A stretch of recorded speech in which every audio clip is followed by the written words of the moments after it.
இன்னைக்கு நம்ம இந்த வீடியோல ஸ்ட்ராபெரி ஐஸ்கிரீம் எப்படி பண்றதுன்னு பார்க்க போறோம். இந்த ஸ்ட்ராபெரி ஐஸ்கிரீம் வந்து நான் ஸ்டிக் யூஸ் பண்ணி குச்சி ஐஸ் மாதிரி பண்ணிருக்கேன். இது பண்றது ரொம்பவே ஈஸி தான். இதுக்கு வந்து மெயினான மூணு இன்கிரிடியன்ட் வந்து நமக்கு தேவைப்படும். இதுக்கு வந்து நமக்கு மெயினான இன்கிரிடியன்ட் என்னன்னு பார்த்தீங்கன்னா ஸ்ட்ராபெரி வந்து நமக்கு கண்டிப்பா தேவைப்படும். இதுவும் ஸ்ட்ராபெரி சீசன் தான். நிறைய இடத்துல ஸ்ட்ராபெரி வந்து அவைலபிளா இருக்கும். ஸோ இது வந்து உங்களுக்கு கிடைச்சது அப்படின்னா கண்டிப்பா நீங்க இந்த ஐஸ்கிரீமை ட்ரை பண்ணி பாருங்க. இப்போ இது எப்படி பண்றதுன்னு பார்க்கலாம் வாங்க. இந்த ஸ்ட்ராபெரி ஐஸ்கிரீம் பண்றதுக்கு நமக்கு 10 ல இருந்து 15 ஸ்ட்ராபெரியே வந்து நமக்கு கரெக்டா இருக்கும். ஃபர்ஸ்ட் கொஞ்சமா தண்ணி ஊத்தி அதை நல்லா ஃப்ரெஷ்ஷா வாஷ் பண்ணி எடுத்துக்கோங்க.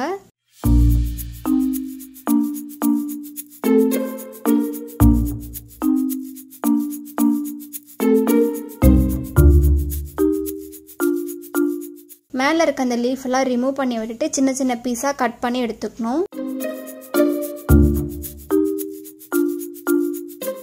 பாருங்க இந்த மாதிரி. இப்போ இது ஓரமா வச்சிடலாம். அடுத்து ஒரு பாத்திரத்தை நல்லா சூடு பண்ணிட்டு அதுல கரெக்டா 1/2 லிட்டர் பால் வந்து ஆட் பண்ணிக்கணும். பால் வந்து நல்லா ஃபுல் கிரீம் மில்கா இருந்துச்சு அப்படின்னா உங்களுக்கு ரொம்பவே சூப்பரான டேஸ்ட்ல கிடைக்கும். இல்லை நீங்க நார்மல் பால் தான் இருக்குனாலுமே பரவாயில்ல, நீங்க நார்மலா யூஸ் பண்ணிக்கலாம். அடுத்து 1/4 கப் சர்க்கரை வந்து நீங்க ஃபர்ஸ்டே ஆட் பண்ணிக்கணும். ஸோ 1/4 கப் சர்க்கரையை ஃபர்ஸ்டே ஆட் பண்ணி நல்லா கொதிக்க விடணும். பாருங்க இந்த மாதிரி நல்லா பொங்கி பொங்கி வரும்போது ஓரங்களை நல்லா எடுத்து விட்டு நல்லா காய்ச்சிக்கணும். ஸோ பார்த்தீங்க அப்படின்னா கண்டென்ஸ்டு மில்க் நம்ம யூஸ்வலாக ரெடி பண்ணுவோம் இல்லைங்களா வீட்டில், அந்த ஸ்டேஜுக்கு முன்னாடி ஸ்டேஜ் வரைக்கும் நம்ம ரெடி பண்ணிக்கணும். ஸோ பாருங்க 1/2 லிட்டர் பால் வந்து நல்லா குறைஞ்சி நல்லா 1 கப் அளவுக்கு நல்லா திக்காக வந்துருச்சு. ஸோ பாருங்க இந்த பாலை நல்லா காய வச்சு நல்லா ஆற வச்சு ஒரு மிக்ஸி ஜாரில் ஆட் பண்ணிக்கணும். ஸோ இதுலேயே வந்து ஸ்ட்ராபெரியும் ஆட் பண்ணிட்டு நல்லா மிக்சியில் அரைச்சி எடுத்துக்கணும்.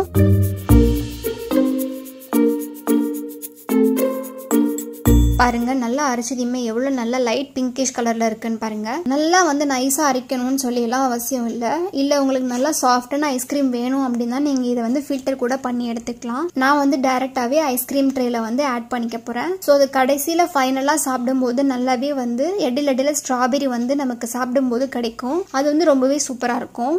ஸோ பாருங்க கரெக்டா 1/2 லிட்டர் பால்ல இருந்து நமக்கு 8 ஐஸ்கிரீம் வரைக்கும் ரெடி பண்ணிக்க முடியும். அடுத்து இதுக்கு மேலேயே வந்து ஒரு பிளாஸ்டிக் கவர் வச்சு க்ளோஸ் பண்ணிட்டு சின்னதா ஹோல்ஸ் போட்டு இதுக்கு மேல வந்து நான் ஒரு ஸ்டிக் ஆட் பண்ணிக்க போறேன். இந்த ஐஸ்கிரீமை நீங்க ஓவர் நைட் ஃப்ரீசர்ல ஸ்டோர் பண்ணி எடுத்தீங்க அப்படின்னா ரொம்பவே சூப்பரான ஸ்ட்ராபெரி ஐஸ்கிரீம் வந்து கிடைச்சிரும். ஸோ பாருங்க இதுல இருந்து நான் உங்களுக்கு ரிமூவ் பண்ணி காட்டுறேன்.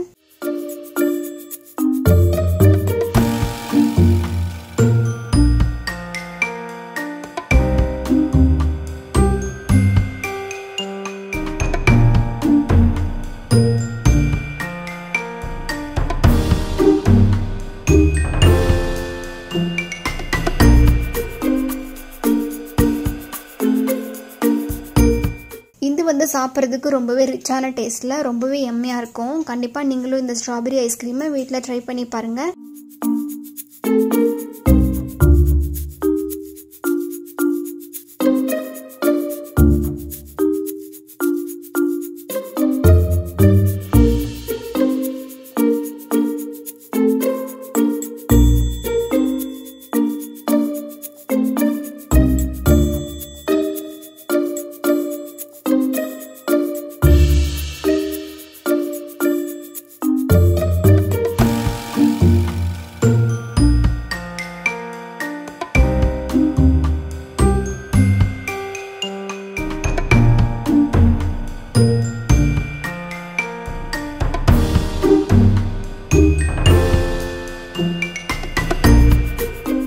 இந்த வீடியோ ஏதாச்சும் ஒரு வகையில் உங்களுக்கு யூஸ்ஃபுல்லாக இருந்துச்சு அப்படின்னா நம்ம சேனலை சப்ஸ்கிரைப் பண்ணி வச்சுக்கோங்க. Thank you so much.